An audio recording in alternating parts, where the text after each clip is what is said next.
I mean, the title of the video says worst date of my life, but he starts off saying he had the shorty spend the night and he didn't smash. Bro, what are you doing? This ain't a fucking hotel. This ain't a hotel. This ain't a motel, man. You ain't spending the night and not gonna smash. If you stay in the night in this bitch, you giving up cheeks. I'm sorry. You giving up cheeks. If you spend the night in this bitch, you giving up cheeks. No Diddy. No Diddy. Right? Didn't smash.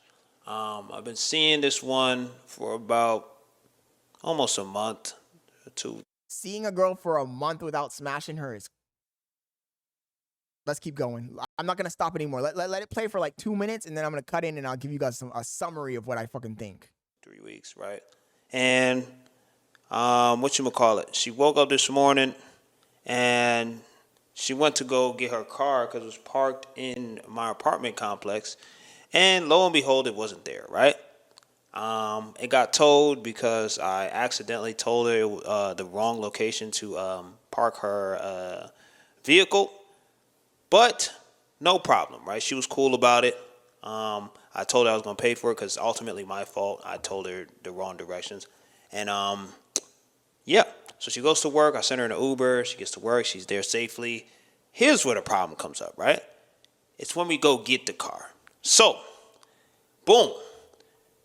Work is done. She's on her way to the place. I get there first. I check if the vehicle is there. Her vehicle is there, right?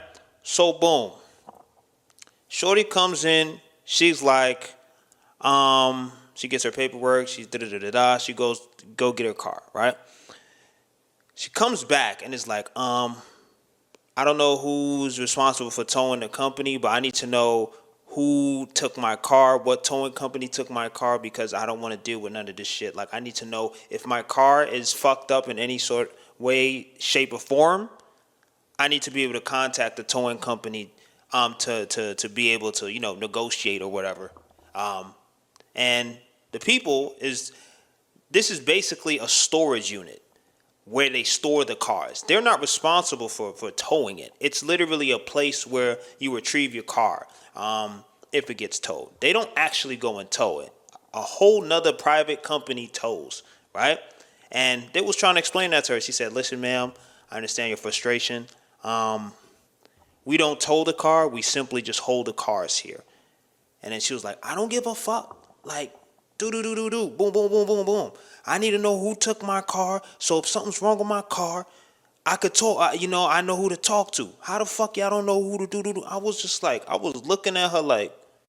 This is what I was warning you guys about, man. The worst situation you can be in as a male is, first of all, going out with one of these girls, one of these huzz that is going to embarrass you in public. Now, I want to start off right from the bat saying this boy Hec, he's a good guy, bro, but he's being too good. He's being too good. First mistake, letting a huzz stay at your house without smashing. Second mistake, taking responsibility for her actions. These are her actions at the end of the day. Look, buddy, I get it. It's your apartment complex. If you want to tell her where to park and you sent her to the wrong spot, I guess to a certain degree, it is your fault for sending her to the wrong spot, telling her to park in the wrong spot. But I'm sure that you're two grown adults. I almost can't fault him for paying for the car to get out of the towing facility, even though me personally, I would have felt her out first. I would have felt her out first and been like, this bitch is confrontational. I ain't paying for shit. I wouldn't have promised I'm going to pay for it beforehand, you know? I really wouldn't have. And then the fact that he paid for her Uber from his house to her job and back, it's like this guy has provider mindset, you know? And this is where the jeans come into hand.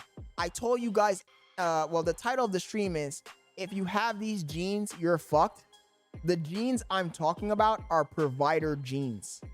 You know, there's a sector of the male population who has provider genes. It's ingrained in their DNA to be that guy. That guy. The guy who provides. The guy who he'll feed girls.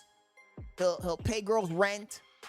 He'll do whatever it takes. He doesn't even care if he doesn't get the cheeks. That's not a personality trait. That's a genetic trait.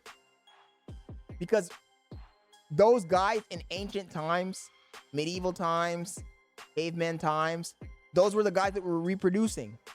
You know, the guy who was supplying everything, the guy who was providing for the women. He was fucking building their shelter. He was going out to hunt and bringing back the food and giving the female all the food and shit. Those were the guys that made it. So it's ingrained in their DNA to be providers.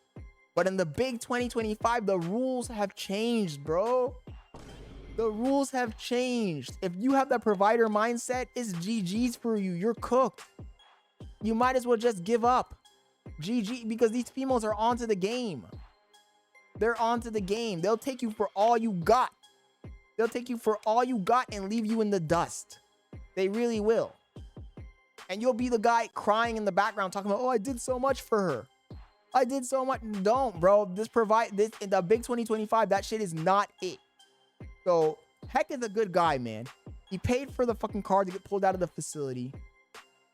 He paid for her Uber back and forth. He let her crash. He let her crash at his house. No cheeks. No cheeks included.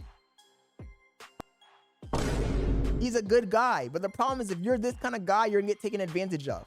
I am so glad. Praise the Lord. Praise the Lord that I was never one of these kind of guys. I have never been the super provider type of guy. I'm just not that kind of guy. I'm not. I've always been the me guy. Like, I'm not gonna be the provider. I'm gonna treat you like an equal. You're a grown-ass adult. You're a grown-ass adult.